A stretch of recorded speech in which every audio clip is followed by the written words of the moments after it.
America में फिर एक चीनी वैज्ञानिक गिरफ्तार, अवैध जैविक सामग्री की तस्करी का आरोप।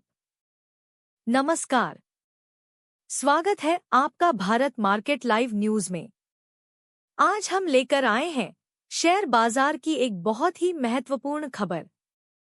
दोस्तों, अमेरिका में फिर एक बार एक चीनी वैज्ञानिक को गिरफ्तार किया गया है और वजह है अवैध जैविक सामग्री यानी इलीगल बायोलॉजिकल मटेरियल की तस्करी।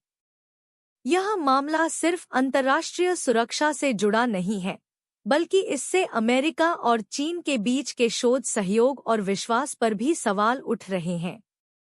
गिरफ्तार हुई वैज्ञानिक का नाम है चेंग शुनहा।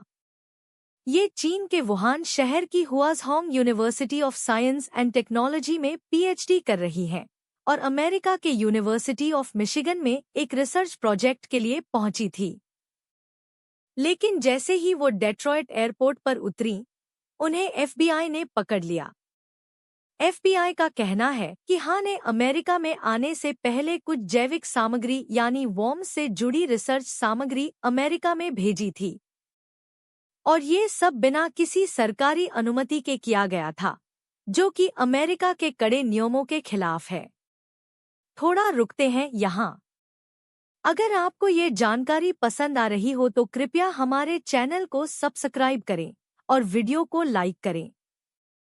अब जरा सोचिए, अमेरिका जैसे देश में अगर कोई बिना अनुमति जैविक चीजें भेजे तो ये सिर्फ एक कागजी गलती नहीं मानी जाएगी। ये सुरक्षा के लिहाज से एक बड़ा खतरा हो सकता है। एफबीआई डायरेक्टर कश पटेल ने साफ कहा कि ये इस हफ्ते का तीसरा ऐसा मामला है जिसमें चीनी नागरिकों पर ऐसे गंभीर आरोप लगे हैं। उन्होंने बताया कि चेंग शुनहा ने न सिर्फ सामग्री की जानकारी छिपाई, बल्कि अपने इलेक्ट्रॉनिक डिवाइस से डाटा भी मिटा दिया, यानी ये कहीं ना कहीं इरादा छुपाने की कोशिश लगती है। अब सवाल ये उठता है कि क्या ये मामला सिर्फ एक रिसर्चर की गलती है, या फिर चीन से आने वाले कुछ रिसर्च प्रोग्राम्स में नियमों का उल्लंघन एक ट्रेंड बन चुका है। यूएस कस्टम्स के अधिकारी जॉन नोवक का कहना है कि रिसर्च के लिए जैविक सामग्री लाने के नियम बहुत स्पष्ट हैं। ऐसे मामलों से उन सारे वैज्ञानिकों की मेहनत पर असर पड़ता है जो सही तरीके से काम कर रहे हैं। थोड़ा सोचिए, अगर एक चीनी वैज्ञानिक पर आरोप लगता है कि उन्होंने वॉर्म्स जैसी सामग्री किताब में छिपाकर भेजी, तो क्या इससे अमेरिका को ये डर नहीं होगा कि कहीं कोई खतरनाक वायरस या टॉक्सिन भी इसी तरीके से लाया जा सकता है? यही वजह है कि एफबीआई और अमेरिकी सरकार अब ऐसे मामलों पर बेहद सख्त हो गई है। आपका क्या कहना है इस पर? कमेंट करके हमें जरूर बताएं। पिछले ही हफ्ते 2 और चीनी वैज्ञानिकों को अमेरिका में टॉक्सिक फंगस यानी जहरीले फंगस को लाने की साजिश में पकड़ा गया था। इनमें से एक को तो एयरपोर्ट से वापस भेज दिया गया, जबकि दूसरा मिशिगन यूनिवर्सिटी में रिसर्चर था और उसे हिरासत में रखा गया है। इन घटनाओं का असर सिर्फ सुरक्षा पर नहीं पड़ेगा, बल्कि वैश्विक स्तर पर साइंटिफिक कोलैबोरेशन और ट्रस्ट पर भी गहरा असर पड़ सकता है। अगर आपको ये जानकारी पसंद आ रही हो तो कृपया हमारे चैनल को सब्सक्राइब करें और वीडियो को लाइक करें। दोस्तों, जब रिसर्च के नाम पर इस तरह की गड़बड़ियां सामने आती हैं, तो निवेशकों और यूनिवर्सिटीज दोनों का भरोसा हिलता है।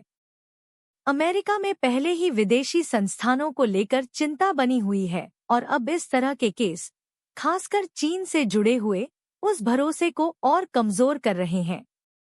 इसका असर अमेरिकी यूनिवर्सिटीज में रिसर्च को फंड करने वाली कंपनियों और सरकारी संस्थानों के रवैये पर भी पड़ सकता है, और इसका अप्रत्यक्ष असर भारत जैसे देशों पर भी हो सकता है जो अमेरिकी रिसर्च और टेक्नोलॉजी के साथ मिलकर काम करते हैं। तो सवाल फिर वही, क्या ये सिर्फ एक रिसर्चर की गलती थी या एक बड़ी साजिश का हिस्सा? आपका क्या मानना है? नीचे कमेंट करके हमें जरूर बताएं।